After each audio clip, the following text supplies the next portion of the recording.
राम प्रतिष्ठा presented by Mangaldeep धूप और अगरबत्ती। प्रार्थना की महक प्रार्थना के बाद भी। I feel I'm the luckiest person in the earth, and also the blessings of my ancestors and family members, and also blessings of Ram Lalla. It is really, sometimes I feel like I'm in a dream world.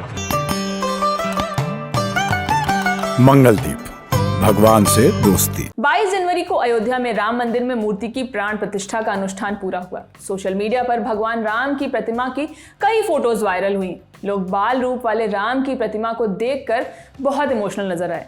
जिसने देखा उसने कहा कि कितनी खूबसूरत मूर्ति है।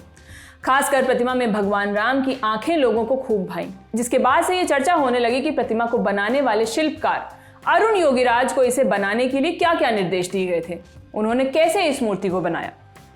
मंदिर के ट्रस्ट ने राम की मूर्ति बनाने के लिए 3 लोगों को चुना था, अरुण योगीराज, GL भट्ट और सत्यनारायण पांडे।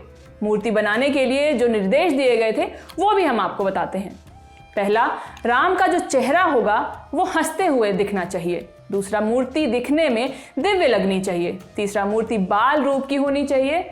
चौथा, मूर्ति का जो रूप हो वो युवा राजा का होना चाहिए। मंदिर में रखी गई जिस मूर्ति को ट्रस्ट ने चुना है वो अरुण योगीराज ने बनाई है। उन्होंने सबसे पहले इस मूर्ति का एक स्केच बनाया था, जिसके बाद से आगे का प्रोसेस शुरू हुआ। योगीराज ने मूर्ति के चेहरे को बनाने के लिए शिल्प शास्त्र की मदद ली। आंखें, नाक, ठुड्डी, होंठ, गाल को योगीराज ने बड़े ही ध्यान से बनाया है। उन्होंने चेहरे और शरीर को गहराई से समझने के लिए मानव शरीर से जुड़े विज्ञान की भी किताबें पढ़ी।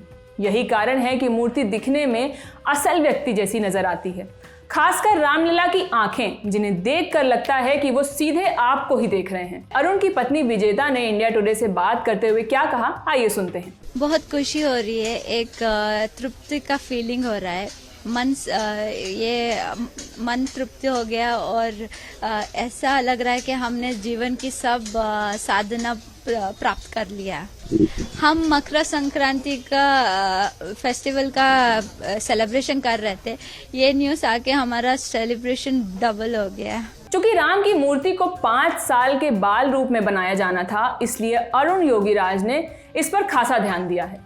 वो 5 साल के बच्चों के बारे में जानने के लिए अलग अलग स्कूल्स में गए। कई दिनों तक 5 साल के बच्चों पर रिसर्च की। इस पर उनकी पत्नी ने क्या कहा है। अरुण ने 5 साल के बच्चों का अध्ययन किया, ये पता लगाया कि उनका पोस्चर कैसा होता है, उनका शरीर कैसा दिखता है, साथ ही उनके चेहरे की खासियत और चेहरे के एक्सप्रेशंस पर भी अध्ययन किया।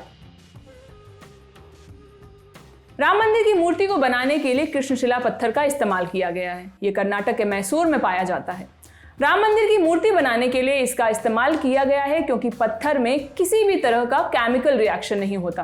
क्योंकि राम मंदिर में दूध से भगवान का अभिषेक किया जाना था, तो ये दूध प्रसाद के रूप में भक्तों को दिया जा सकेगा। आपको बता दें, कृष्णशिला पत्थर बिना किसी खरोंच के 1000 साल तक टिका रह सकता है। ये पत्थर को बालापाड़ा कल्लू या सोप स्टोन भी कह सकते हैं। पत्थर करकला के निल्लीकारू गांव से अयोध्या लाया गया था। ये पत्थर पवित्र माना जाता है, इसलिए साउथ इंडिया में इसी से हिंदू देवी देवताओं की मूर्तियां बनाई जाती हैं। कृष्णशिला पत्थर जमीन के अंदर 50 से 60 फीट गहराई में मिलता है। इस पत्थर की खासियत ये है कि इस पर पानी, आग और धूल का कोई असर नहीं पड़ता। इसे लोहे से भी ज्यादा मजबूत माना जाता है। आपको बता दें, कृष्णशिला पत्थर काफी चिकना होता है, इसलिए ये नक्काशी के लिए काफी मुफीद माना जाता है। इस पर हाथ से नक्काशी की जा सकती है। ये जानकारी आपके लिए जुटाई थी हमारे साथी प्रशांत ने। मैं हूं शिवानी। बाकी खबरों के लिए देखते रहिए दिल टॉप। शुक्रिया।